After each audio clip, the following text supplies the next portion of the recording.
Hoje é sexta-feira, 24 de setembro de 2021.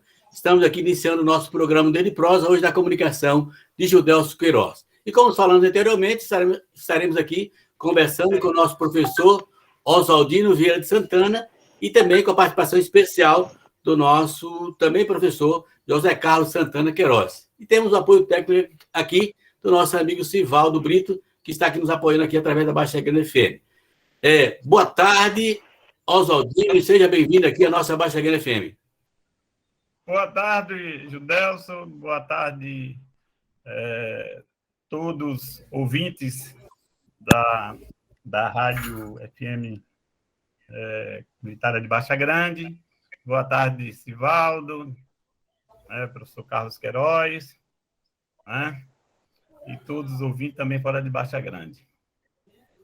Oswaldino, na verdade, você que está na tela aí, depois a gente ouve o nosso amigo Carlinhos, mas a gente gostaria que você se apresentasse. Eu o conheço muito bem, desde criança, inclusive tivemos a oportunidade de estudar junto, mas a população que está nos ouvindo através da Baixa Grande FM e também os internautas não o conhecem de maneira assim definitiva. Eu gostaria que você se apresentasse aí e dissesse quem é Oswaldino Vieira de Santana. Ok, vamos lá. Quem conhece aí o Oderico, quem conhece conheceu o saudoso Osvaldo, o Arivaldo, que era Dadal, né? A minha mãe, a saudosa Petronila, né? Conhecida Dona Nila, né? Quem conhece aí o Oderico, o Odilon, né? O Orlando, né? Que inclusive você é cunhado dele, né? Orlando, esposo de Cleide, né? Quem conhece o do segundo casal, aí vem o Jairo, vem a Maísa, vem o Jorge, né? E o Jorge e o José Antônio, esses dois moram em São Paulo. Então, bastante conhecido. Mas eu sou filho do primeiro casal, o último do primeiro casal, de Viriato Félix Santana, que chegou aí em Baixa Grande, lá para a década de 40, né? 50, casou aí, né? Veio como alfaiate, depois teve uma carreira com incentivo ao comércio, que inclusive tem uma homenagem para ele aí, e essa homenagem você, Judelcio, participou como vereador, né, indicou uma rua lá, aquela avenida lá da entrada da cidade, onde é o Cabrito, né, em homenagem a Viriato Félix Santana, que foi um incentivador do comércio em Baixa Grande. Né? Então, são minhas referências em Baixa Grande, né, são essas aí. Mas a minha infância e minha juventude aí foi bastante dinâmica, e eu posso dizer que foi uma juventude e uma infância feliz, né? Mesmo na época com as dificuldades, feliz por quê? Porque a gente ocupava todos os espaços aí, né, da cidade, né, das igrejas, né, dos campinhos. É óbvio que tinha também o campo o perigoso, né, os dois campos lá do Janjó, né, assim, o da Conceição, que era um perigo ali, né? Muitas famílias perderam ali, né, membros, porque era um lugar que era inadequado para o banho. Né?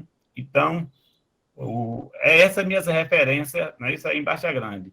Principalmente aí na área, né, religiosa, sou afilhado também de Padre Amadeu, acho que Judelcio também é afilhado, né, Padre Amadeu, e foram os padres que deram uma grande contribuição em Baixa Grande na década, né, na década de 50.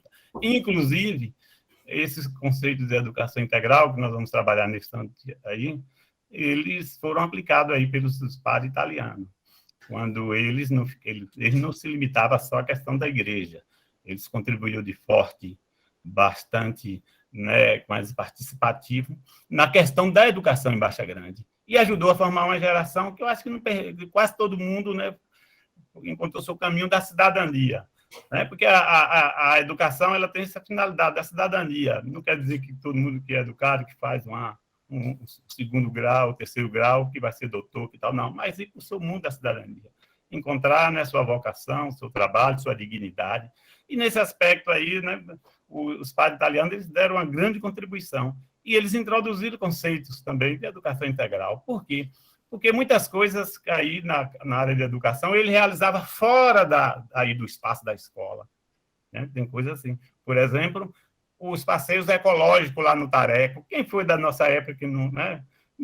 Quase todos visitaram o Tareco lá na Chapada, né? Em Lençóis. Isso aí é educação integral, né? A valorização o próprio Jequitibá, né? Da educação, o Jequitibá, isso é educação. E os campos, né? O Carlos Gomes ali se apropriando ali para as aulas, né, de educação física, é educação integral. E o clube para fazer as peças de teatro, e o mercado lá para peça de teatro, nós fizemos fazer de teatro lá no mercado. Inclusive, eu fiz o papel do Corcunda de Paris, que é um clássico, né, de Alexandre Dumas. Corcunda de Paris, né, que lá na linguagem original é o Corcunda de Notre Dame, no Brasil, né, em português, adaptado Corcunda de Paris. Eu fiz o papel do Corcunda. Aonde foi esse processo de educação? Ali onde era o palco, lá no mercado. Mas extensão de onde? Da escola. Olha aí, né? Então, nós tivemos, sim, aí atividades de educação integral. Porque a educação não é só limitado, né, às matérias, né, da ciência, da física, da química, da matemática, do português. E é isso que nós vamos ver o conceito, né, de educação integral, lá dos gregos, que vem lá da Grécia. Oswaldino, antes de entrar nesse tema aí, eu gostaria, já que você citou essa questão dos padres, do grupo de jovens, do centro espírita, onde nós também fizemos um trabalho muito bom de teatro, inclusive a gente que fez, tivemos o privilégio, né, de apresentar essa peça que você comentou aí, de várias cidades aqui da Bahia. Qual foi o seu aprendizado naquele momento, como jovem, nesses grupos de jovens da época, tanto da Igreja Católica quanto a questão do centro espírita? Essas aprendizagens aí, eu considero que foram aprendizagens que influenciaram bastante na minha formação cidadã. Para você ter uma ideia, os que a gente fazia era o magistério, né, assim, que eram professores, né, esses voluntários, né, que é claro que tinha as dificuldades. Ser um professor voluntário, né, a gente tinha que agradecer ainda, né? Você tinha poucos que era mesmo do quadro, né, para fazer. Mas mesmo com as dificuldades, né, isso do magistério, essas atividades extra-classe, elas contribuíram muito para essa questão da cidadania. Você tem um exemplo aí, por exemplo, eu passei naquela época no concurso do Banco do Estado, porque o curso de datilografia ele era eliminatório. Não era o curso de datilografia? Era eliminatório, sim. Era datilografado. Então, olha o que ocorreu aí em Baixa Grande, que é uma coisa até cômica. Lá em casa só foi tomar aula com Thelma, não foi? Thelma de Ló, ali, né, que chama? Né? Thelma, irmã de Itamar. Orlando só que foi. Mas os exercícios dele ficavam lá em cima. Orlando foi tomar esse curso. Eu pegava a pastinha, comprei uma máquina velha aí na mão de alguém, ficava ali na Revisbanca, fazendo eu mesmo, né, fazendo esses exercícios. Orlando ia para lá, eu pegava e baixava o café. Ou seja, essa atividade, que é extra classe, olha aí o que é a educação, né, integral. Essa atividade foi fundamental para que eu tivesse um resultado, e aí eu passei no Banco do Estado. Eu era do Econômico, passei no concurso, porque era eliminatória. Eu não era lá essas coisas, nem matemática, principalmente português, né? Minha letra até hoje, né? Eu fui com muitos dos professores, como me apresentei agora e brigava muito com os alunos, que eu tinha que fazer com letra de forma, né? Para usar o então digitado, porque ninguém é obrigado, na realidade, a adivinhar a letra, nem de ninguém. Né? Mas, olhe bem, mas tinha uma coisa naquela época que eu sabia que era eliminatória, o curso de datilografia, e concentrei, e deu certo. Né? Olha aí, atividade integral. Não foi dentro da escola, mas foi fora da escola. Né? É óbvio que, em alguns casos, eu tive dinheiro para comprar a máquina, mas tem casos de alunos que, às vezes, ele tem essa vontade de fazer essas coisas, mas precisa um pouquinho também, né? Uma granazinha do pai, de tal, para dar certo. Ele não vai fazer isso também só na boa vontade. Assim, eu tive o dinheiro, comprei a máquina e fiz em casa, e deu certo. É nessa hora que vai ter que entrar o Estado, né, que vai ter que entrar um projeto pedagógico, né, isso legal, para contemplar essa população aí que é vulnerável, que a renda, né, isso serve para dentro da escola se ofertar essas aprendizagens, né? Somente no mundo de hoje, né, que a gente está na 4ª revolução tecnológica, né? Oswaldino, realmente esse período, né, que você viveu, eu também vivi, tive a oportunidade de estudar com você e também tive a oportunidade também de ser bancário na mesma época. Mas voltando ao Oswaldino. Oswaldino, também na sua infância teve alguém assim que realmente foram pessoas que você se espelhou para continuar a estudar? Olha, foram vários, né? Isso aí, é o que eu estou dizendo, aí, o próprio João lá, o João é um bom leitor, né? Incentiva, eu li muito ali. Os romances espíritas, eles têm uma parte que remonta às questões históricas, ajuda muito, né? E o próprio João em si, ele era escrivão de polícia, bom de caneira, né? Assim, essa parte de fazer atas aí nas instituições, né? Assim, às vezes eu ficava como secretário lá no centro, lá no Senec, lá enquanto tudo isso aí vai incentivando, vai contribuindo, né, para o gosto, né, pela leitura, pela escola, para essa parte, né, intelectual. Mas a gente, mesmo sendo uma pessoa que não tinha a formação assim de terceiro grau, mas era um intelectual de primeira aí, César Cutia, rapaz, era um homem de letra, né? Um homem que a gente também se inspirava, né, nele. E assim, muitos outros. Teve uma turma aí que, na época, né, foram para Salvador, aí para a escola técnica, muito boa, foi, no caso, a turma ligada, Regi, não foi? Aí foi Orlando. Tudo isso aí também foi um incentivo, né, a essa parte, né, de estudo, né, de dar atenção à questão da educação. Oswaldino, você falou também da questão econômica, você que teve alguns momentos, passou aqui, trabalhou no Banco Econômico, depois teve a oportunidade de trabalhar no Banco do Estado, no que você também aprendeu nesses bancos, nessas instituições financeiras, para a sua vida acadêmica como professor? Pois é. Olhe bem, para a vida, né? Porque nós trabalhamos no banco, você também, nós trabalhamos no Banco do Estado. E a gente tem que dizer que uma realidade que os bancos do Estado ele diferencia dos bancos particulares. Embora eu trabalhei no banco particular, no econômico, e comecei em Baixa Grande, no curso de crédito rural, que era um banco que se dedicava ao financiamento da produção. Isso é muito importante. Né? O banco financiar a produção. Porque quando financia a produção, gera o quê? Emprego e gera renda. Né? Foi uma época muito boa. O Banco Econômico operava forte no financiamento aí da nossa vocação, nossa região aí, que é pecuária e agricultura. Né? Então, não faltava o giro, né? O capital de giro. Tanto é que, no passado, quando se falava em pessoas bem-sucedidas, era quem tinha a sua fazenda. Né? Porque quem tinha a sua fazenda não tinha problema de capital de giro, porque o camarada tinha lá seu 10 bezerros, por exemplo, ou 20, não queria vender, ele ia lá no banco e fazia uma retenção de cria, fazia uma engorda, não precisava nem vender, isso não é uma beleza? 2 anos, 3 com juros naquela época, 3% ao ano, 5%, 7% ao ano, e beleza, rapaz. Então tinha o giro, né? O homem do campo aí tinha esse capital de giro. Eu financiei isso aí, depois fui para Irecê também, né? Como chefe de carteira rural. Eu fui no econômico, eu fui no econômico para assumir justamente a carteira rural lá de Irecê, pelo econômico, não foi Baneb ainda não. Quando eu cheguei lá, fui tomar um curso de 6 meses no Banco Central e assumi, eu fui o primeiro gerente especial de crédito rural, um nome bonito, Ageru. Mas esse nome bonito não me encantou para ficar no banco particular. Eu fui para o Banco do Estado e o Banco do Estado tinha a vocação, a missão do Banco do Estado é uma missão social.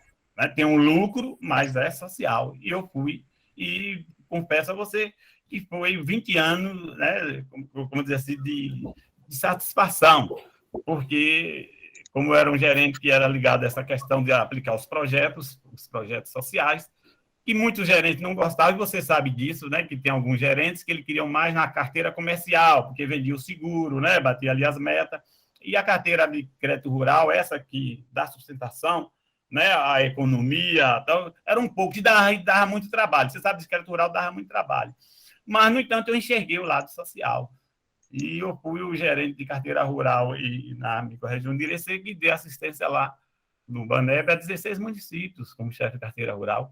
e ajudei a implantar, naquela época, implementar esses programas, na época que tinha tudo, Polo Nordeste, Projeto Sertanejo, Provásia, aqueles projetos. Hoje, o que sustenta a região de Irecê são os pequenos projetos de irrigação, né, que irriga cenoura, irriga cebola, irriga, né, as pequenas irrigações. E os primeiros projetos saíram da minha mão, aqui, ó, porque o Banco do Brasil não tinha tempo de ocupar com esses pequenos projetos. O Banco do Brasil estava nos grandes, no chamado Profeijão, os grandes não tinha. Então, era o Banco Baneb e o Banco do Nordeste.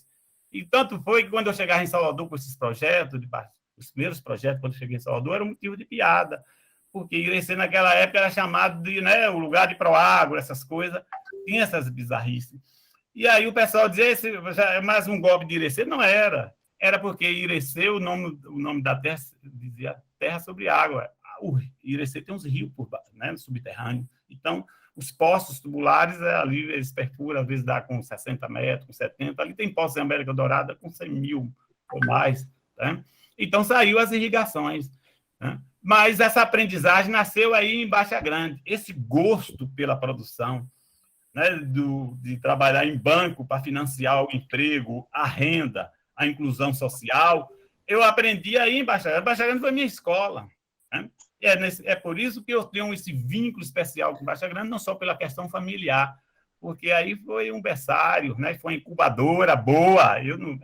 Eu só tenho boas lembranças de Baixa Grande. E é por isso que jamais eu vou esquecer. Não são questões políticas, partidárias, essas coisas que vai tirar o amor e o gosto que eu tenho, né, por minha terra aí, pelas pessoas, né? E é um povo hospitaleiro, não é porque é Baixa Grande, não. Mas Baixa Grande, quem conhece aí, o pessoal de fora, né? Que chega, que gosta, não sai nunca. Dino, já que o Carlinhos está aqui, e um dia desse estava ouvindo a questão da importância da matemática na educação. E eu tenho observado também, além de trabalhar no banco, eu tenho um comércio, e a gente percebe que a maioria das pessoas não tem noção sobre a questão financeira, né? Nem só a nível de banco, como também uma financeira doméstica.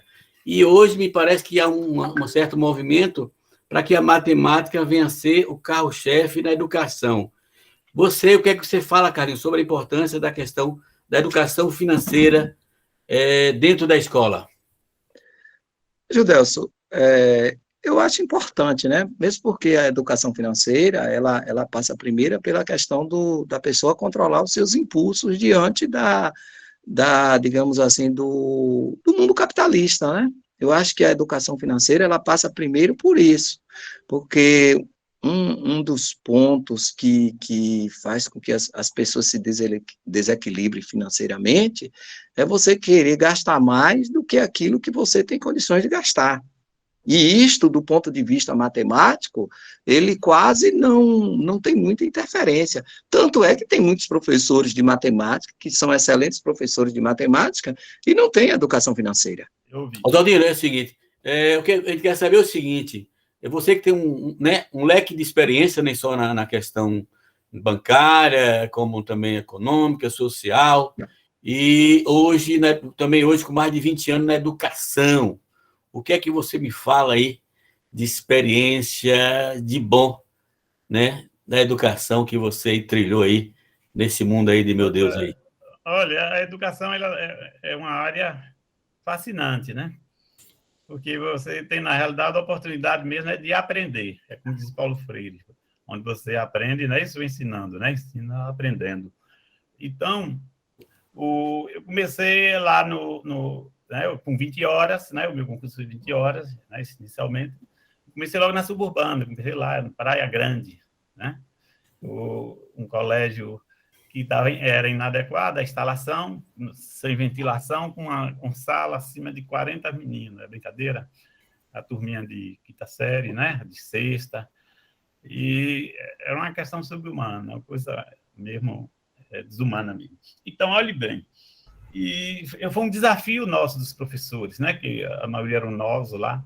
E o primeiro desafio nosso foi criar umas condições de trabalho. Olha aí onde é a mobilização. Nós fizemos uma mobilização, né, alunos, professores, comunidade, e aí nós conseguimos intervir esse ambiente, né, de escola, e colocar na pauta do Estado a construção de uma escola legal, que foi construída depois, com uns 2 anos, essa escola, né, de Praia Grande, né, já uma escola já atendendo, né, as necessidades mesmo, né, de aprendizagem, né, e de condições de trabalho, né, do aluno. Mas também lá em Praia Grande, eu presenciei, né, uma situação, né, de vulnerabilidade da turma de adolescente, nessa área aí de gravidez, né, precoce, né, da turminha de 12 anos, nesse 13, e foi uma realidade que me levou, inclusive, eu estava fazendo um curso de pós-graduação, fazer o meu trabalho de monografia em planejamento familiar, né, que eu li um pouco sobre a Silmar Coutinho, para entender, né, essa coisa, como é que podia ajudar, como é que a escola pode ajudar para que, né, se evite isso aí, que a gente sabe que são questões profundas, né, sociais, mas esse círculo, né, vicioso, ele tem que acabar, né, de gravidez assim na adolescência, tem que avançar. E nesse estudo, aí a gente vai observar que aí vem as condições mesmo sociais, de família, né? A questão de falta da dignidade, né? Isso da família, da renda, né? De moradia, né? Tudo isso aí, da própria alimentação, que na escola a principal alimentação ali, né? Da criança, do adolescente, passa a ser a própria escola. Aí, então, é uma realidade, né? A gente enfrenta uma realidade também cruel. Foi uma aprendizagem, né? Uma aprendizagem para a gente ver, né, isso de perto, essa coisa, e começar aí a fazer reflexões, a estudar, a se envolver, a comprometer. Não que a gente não é que quem veio para salvar o mundo foi Cristo, mas que é para, na nossa maneira, né, isso de ser, nos nossos limites, a gente fazer alguma coisa, não fique parado. Né? Depois, Maria José de Paula, aí eu fui para conhecer o projeto do CEA, né, era o único centro totalmente dedicado à educação de jovem e adulto nos 3 turnos.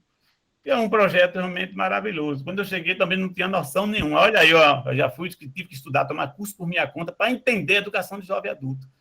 Porque a educação de jovem e adulto, a ciência que mexe com ela já é a chamada andragogia.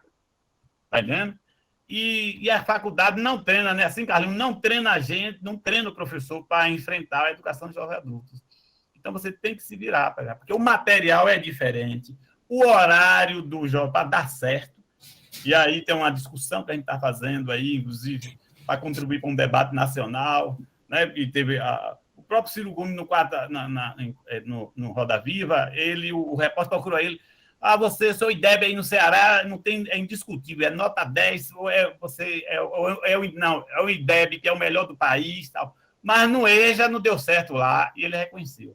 Eles, porque nós implantamos o programa de bolsa, né, de bolsa, e mesmo pagando o menino, né, o estudante não aparecia na sala, mas é porque a coisa também é mais profunda. Olha aí que a educação não pode ser só também, né, assim, de palanque, não só ser só político. O problema da educação jovem e adulta é mais profundo. Aí vem o horário do trabalhador, você tem que ter um horário especial para ele. Ele tem que escolher o dia e o horário. Ele tem que escolher, né, assim, a estação. Por exemplo, aqui em Salvador, não adianta você escrever jovem e adulto. O pessoal que trabalha na época de verão, aqui na praia e tudo, quando ele chega a dezembro, né, janeiro, seu período de verão, ele vai ganhar o pão dele. Então, a educação de jovem e adulto tem que ser feita especial. O professor tem que ser capacitado para isso, principalmente o material. Porque quando você pega o material de jovem e adulto e aplica na criança, dá problema. Porque o material de jovem e adulto fala do mundo do trabalho, né? Fala de outras coisas. Como também você pegar o professor, que ele é professor do chamado ensino regular, e ele pega esse material e replica para o adulto da evasão, tá vendo? Porque aí o adulto vai infantilizar a mente dele. Olha como a coisa é mais profunda, não é só dar uma bolsa, porque o pessoal diz, eu vou dar uma bolsa e ele vai para a sala de aula. Não é. Aí você tem que estar dentro, estudando para entender. O que a educação está precisando para que ela venha funcionar de verdade? Nem só a nível municipal, como a nível estadual na Bahia. Olhe bem, você tem que tomar por base aí o seguinte, porque em alguns lugares, olha aí, eu vou lhe devolver com uma pergunta, por que em alguns lugares a educação está funcionando? Aí eu lhe dou como exemplo. O meu filho mais novo, que você conhece, o Dino, que tem meu nome, é Oswaldino, praticamente ele fez escola pública. Tá vendo? Ele teve o infantil numa escola que não era nem particular. O infantil de Dino, ele foi numa escola batista lá em Catu, o infantil dele, que não era nem na escola de igreja, na escola de lucro. Mas ele teve uma passagem aqui no Resgate, aqui em Brotas, e depois foi para a escola pública, junto comigo. Quando eu fui em Vianinha, ele foi para lá, quando eu fui ser professor de Vianinha. E de lá, ele foi para o Úrsula Catarina e foi para o Teixeira de Freitas. Veja aí, o Teixeira de Freitas fica na frente do... O Teixeira de Freitas fica praticamente na frente do Colégio Central. Fica ali naquela rua ali, né? O Colégio Teixeira de Freitas, que Dino fez o ensino médio. O que ele quer aí? Então, veja para você analisar que é o que o contexto envolve, né, gestão, né, isso envolve um projeto pedagógico. Olhe bem, como é que o Central, que foi a escola referência na Bahia, né, da elite, naquele período que Dino foi para lá, tinha apenas, no Central, tinha lá as vagas, tudo, tinha 181 alunos nos 3 turnos. E o Teixeira de Freitas, que é da mesma rede, em frente, tinha que fazer o sorteio. Aí você tem que ver o que é que está ocorrendo. Aí, quando você vai estudar, quando você vai fazer o estudo disso aí o que é que você conclui? Você conclui que envolve a gestão, né? Envolve, primeiro, o projeto pedagógico, né? Essa aliança de todos esses atores para fazer acontecer. Não é isolado. E não é só o monetário. E aí eu tenho um documentário aí, que é um documentário aí que ganhou um prêmio em 2010 nos Estados Unidos, como o melhor documentário de educação, que é Esperando o Super-Homem. Ele é de um documentarista, de um diretor de americano de cinema, que é o Philip Davis Guggenheim, né? E esse documentário, ele entra dentro da escola sem alarme, sem essa coisa de jogo de cena, sem coisa nenhuma. Ele faz a reportagem cara a cara com os professores, com os pais, com os alunos.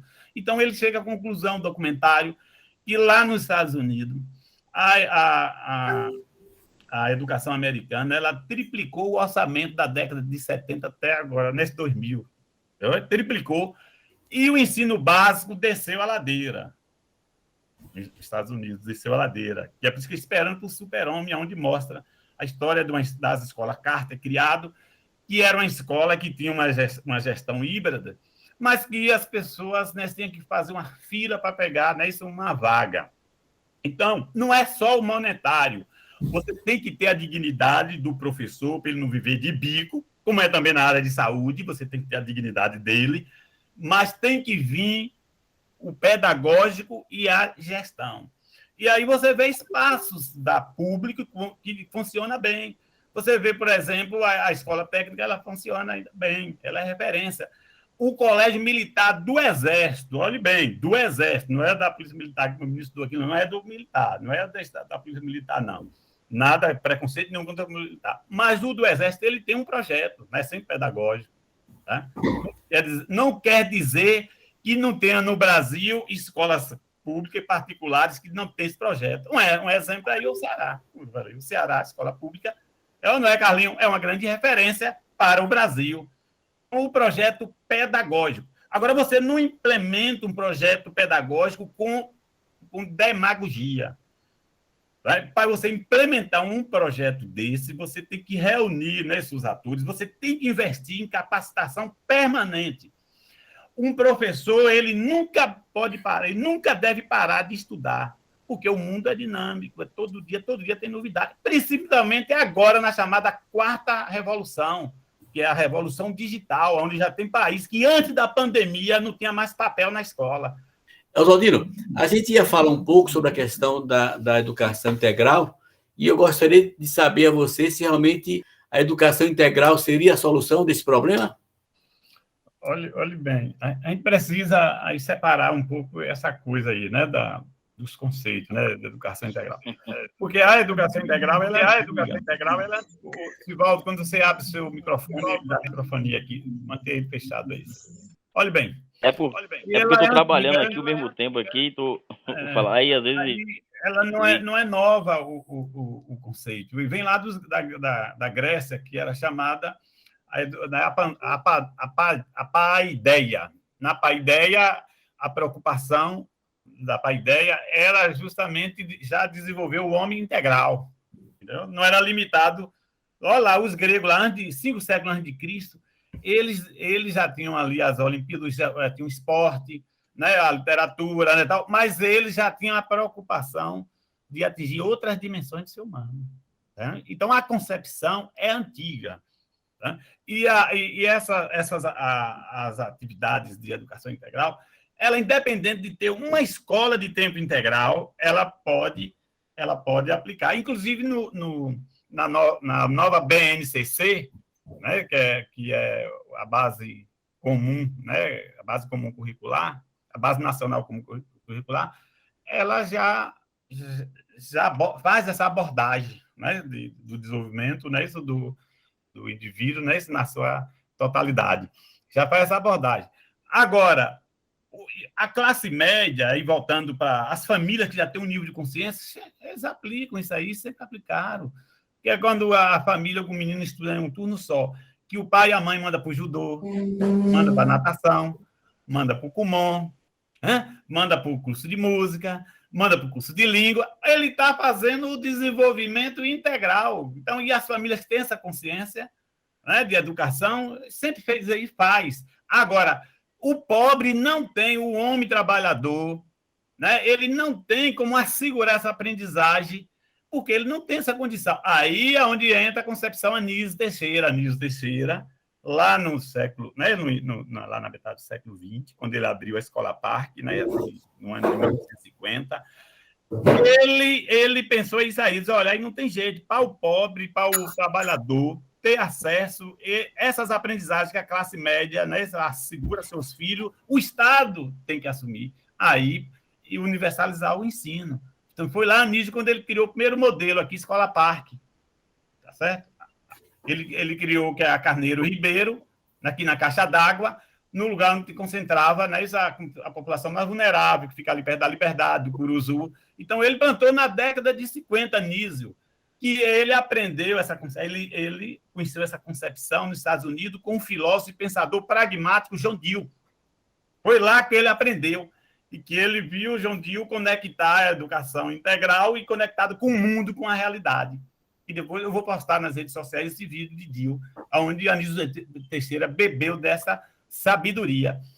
E Anísio, até aí que ele fez a formação católica, né, e que ele, inclusive a Igreja Católica, apostava que ele ia dar continuidade ao trabalho dele dentro, né, da igreja, ali das escolas da igreja, aí Anísio disse, não, mas o Brasil não vai desenvolver o ensino nem militar nem da igreja. O Brasil tem que desenvolver com o seu projeto de Estado, foi o que o Carlinhos falou nesse instante aí, vamos ter um projeto de Estado. Mas aí depois veio o golpe militar, né, o próprio Anísio foi encontrado em um fosso, né, ali que até hoje, né, alguns acham que foi eliminado pelo sistema, e aí interrompeu esse projeto, que ele renasce com o discípulo dele, que é Darcy Ribeiro com Brizola, aí renasce o CIEP, Educação Integral, que a classe média ia concorrer com a vaga, e que não teve mistério. O que foi que Darcy fez lá? Valorizou o projeto pedagógico. Ele fez a seleção dos professores por cima, pegou os melhores professores da escola particular, deu a estabilidade e o mesmo salário. Vendo, velho, se você dá o mesmo salário, né, de uma escola de bacana aqui, né, da escola de elite, dá o mesmo salário da estabilidade, ele vai ficar lá, ele vem. Então, o que Brizola, a fórmula não foi mágica, mas ele gastou 51% do orçamento do Rio de Janeiro. E aí é onde Fernando Henrique disse, mas aí é caro. E Brizola respondeu, caro é ignorância. E a gente está vendo aí o Brasil na ignorância. Todo país ele só se desenvolve, se estabelece como potência se tiver educação. Nenhum país se torna potência se não tiver uma educação de qualidade. Isso aí é fundamental. Agora, o que a gente está falando é da educação integral. Veja bem, a educação integral, ela resolve, a princípio, um dos maiores problemas sociais que a sociedade enfrenta, que a educação integral, ela resolve o problema da violência nas periferias. O menino da periferia que é cooptado pelo tráfico, pela droga, pela violência, esse menino ele vai passar o dia todo na escola. Em tese, ele vai dos 5 anos até os 17, 18 anos, ele vai ter o dia todo na escola. Então, se você vê algum menino na rua, alguma coisa está errada com ele. E é um projeto também que funcionaria aqui em Baixa Grande também, não? É lógico, funciona em qualquer lugar, Judeu. Se a gente for para Baixa Grande e pegar onde é que tem mais violência e tráfico nas cidades, periferia. Atinge quem? Os jovens, os pobres. E quando a polícia vai, só vai matar esse pessoal. É esse pessoal que é vítima direto das forças de segurança do Estado. E, modéstia à parte, é onde a violência ela acontece de forma mais escancarada. Na classe média e na classe alta, a violência, o tráfico, ele é mais camuflado. Mas resolve esse problema de conter esse lado do crime. Mas, se criar escola em tempo integral e não houver um trabalho de base bem direcionado com os professores, um projeto sério, pedagógico sério. Não vai. Os alunos não vão conseguir aprender, porque os professores... A FEBEM não era para ser fechada, porque a FEBEM tem escola lá dentro. E o menino e o adolescente, para ele ressocializar, ele fica o dia todo lá, e tem escola lá. Então, não é questão de fechar.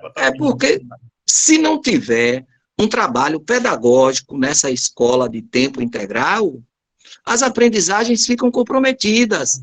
Ele vai ficar o dia inteiro na escola?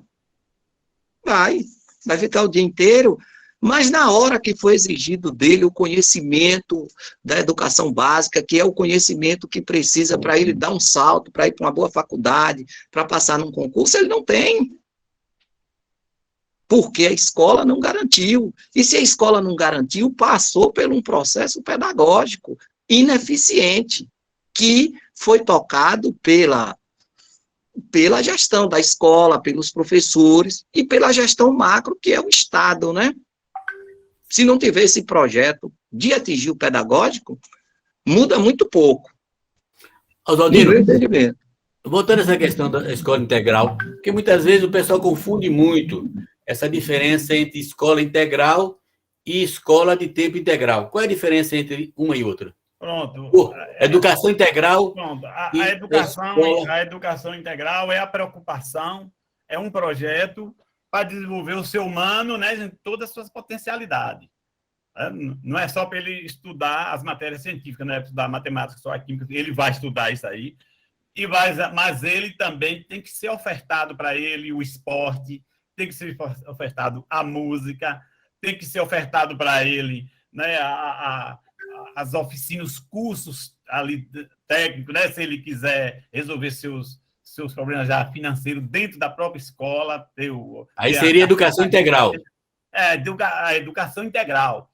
Independente, olha bem, a educação integral, independente de ter escola de tempo integral, o currículo, o próprio BNCC, tá certo? Está lá, aborda essa possibilidade das escolas aplicadas. E a escola, fazendo seu PPP, que é seu projeto político-pedagógico, que toda escola é obrigado, seja pública, seja privada, toda escola, no projeto político-pedagógico, aí contempla, né, a coisa do currículo integrado, que vai ser construído isso aí, o que no dia a dia da escola, nos A6, tá certo? Na hora de construir isso, os professores sentarem ali, aí faz os projetos, faz as feiras, né? Aí faz as feiras de robótica, faz as feiras que envolve o mundo de negócio, aí depende, cada cidade tem sua realidade. Lá no CEA a gente fazia a feira de arte, economia solidária, tá certo? E eram 3 temas que a gente trabalhava lá, né? Então você pode trabalhar, Baixa Grande pode trabalhar aí 3 temas e envolver uma aptidão aí da cidade, alguma coisa que tem a ver com a cadeia produtiva da cidade, que é o quê? A agropecuária, tá certo? Trabalha a arte, trabalha a economia, na economia criativa, trabalhando essa potencialidade produtiva do indivíduo, que o projeto dele é tomar conta lá né, de sua fazenda, de sua roça, né, produzir melhor a pecuária, né? Pecuária de corte, a pecuária de leite. Então, dentro do projeto, dentro do currículo, na hora de elaborar o currículo, aí a esse trabalho integrado. Aí, e os espaços? E os espaços? Tem os espaços.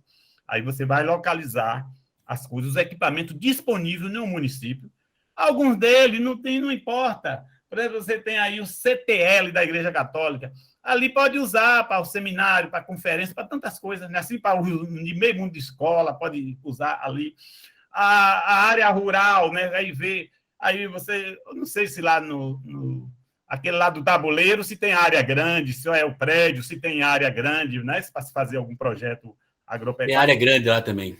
Tem área grande? Então, olha aí quantas possibilidades. E aí é onde eu tenho um texto que chama fazer as reuniões de concertações. Porque o que é que ocorre?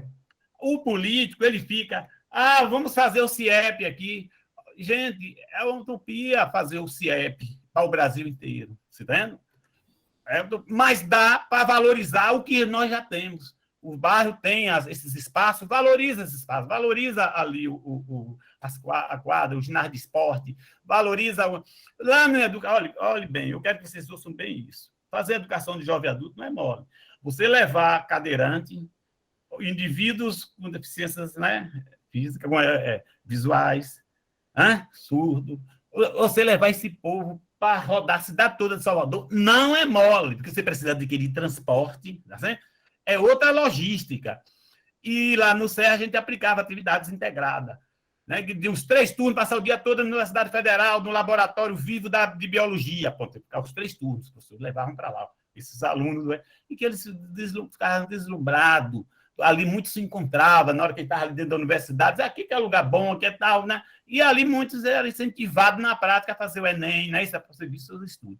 Aí, em Baixa Grande, a gente não vai se ter essa dificuldade. Por quê? Porque você não vai precisar do transporte para ir no clube, você não vai precisar de transporte para ir lá no campo, você não vai precisar de transporte para ir ali no ginásio, que é Senex, Zé Ribeiro, desceu ali, está no ginásio de esporte ali, não tem o ginásio de esporte ali para praticar tem o nuclear, praticar o basquete, praticar o handebol, praticar o que quiser, rapaz.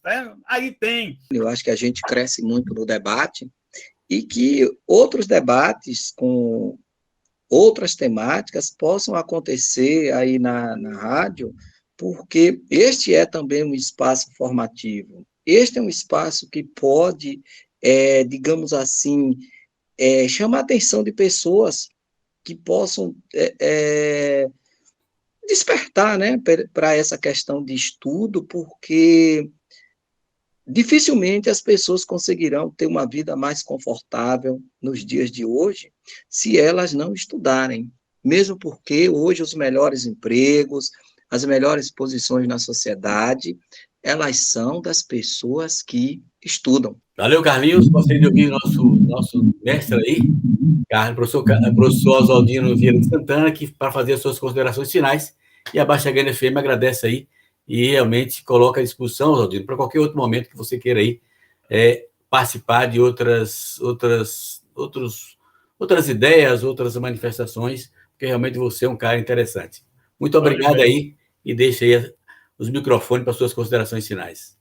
Primeiro, deixa eu corrigir uma coisa aqui. Eu acho que eu não citei o nome no início do nosso bate-papo de minha irmã Oswaldina. Não pode, que aí é um erro muito grave. É a irmã Oswaldina, né? Minha querida irmã Oswaldina. Olhe bem,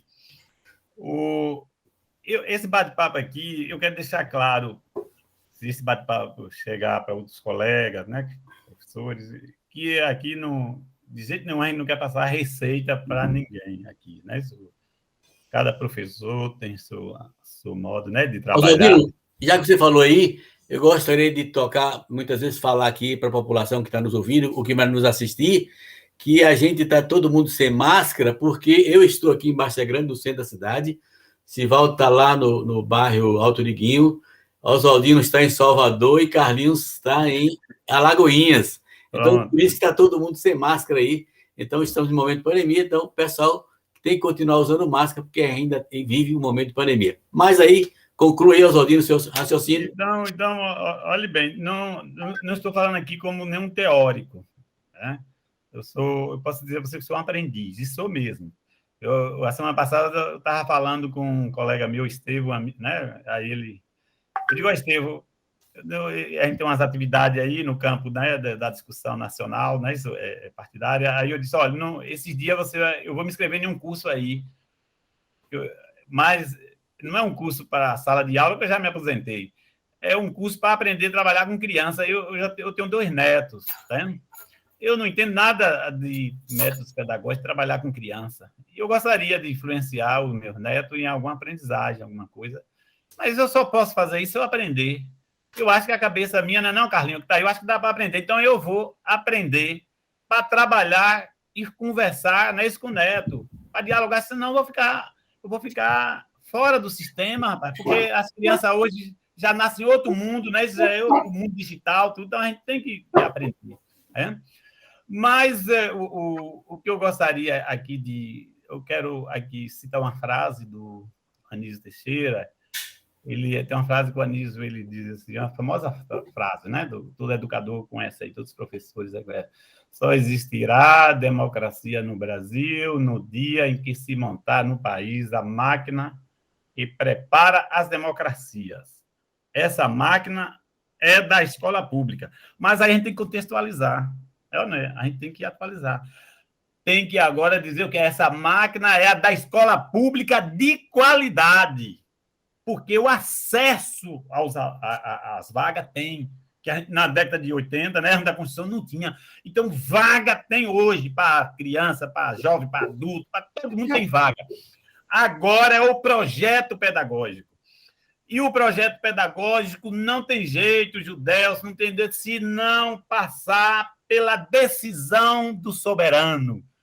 Aí eu estava no início dizendo, quem é o soberano na democracia? Quem é o soberano? É o povo? É o povo. Se o povo não decidir escolher correto, escolher com qualidade, esquecer esse negócio de votar porque trouxe o paredão, votar porque deu um pneu de carro, votar porque deu uma carona. Olha, esquece isso aí, tem que identificar. Olhe bem, eu não estou dizendo para votar em mim, vote não. Vote na sua comunidade. Chegue na sua comunidade, escolha. Lá tem gente de bem, tem gente de direito, lá no seu bairro, lá na sua cidade. Tem pessoas de direito, desse negócio de dizer que todo generalizar, não. Em todo lugar tem gente responsável, pessoas de bem, pessoas que sonhadoras, pessoas que têm uma trajetória. Né? Pessoas... Então, escolha na sua comunidade, rapaz, escolha no seu bairro, né? Escolha lá na sua cidade, vai dar certo. Tem um coragem de romper com esse negócio de salvador da pátria, né? de gente presepeiro, né? Que chega fazendo pataquada, esse tipo de coisa. Né? Assim, para com isso. Meu soberano, aí eu apelo para o soberano, povo, vote de forma lúcida e correta em quem tem na educação, quem discute o projeto pedagógico, ou melhor para a aprendizagem do seu filho. Eu encerro com essas palavras aí. Né? E aí agradeço a todos, você, a Judelso, a Carlinho, aí a Sivaldo que estava, e todos, né? E os ouvintes, todos. Muito obrigado a todos. Realmente estamos aqui encerrando o nosso programa Dedo de Prosa, agradecendo a todos os nossos ouvintes e também internautas que estão nos ouvindo aí nas redes sociais. E na próxima semana estaremos de volta aqui, se assim Deus nos permitir. Um abraço a todos e obrigado a todos vocês. Pronto, foi bom, viu? Agora só um bate-papo extra para a gente fechar aí, ó.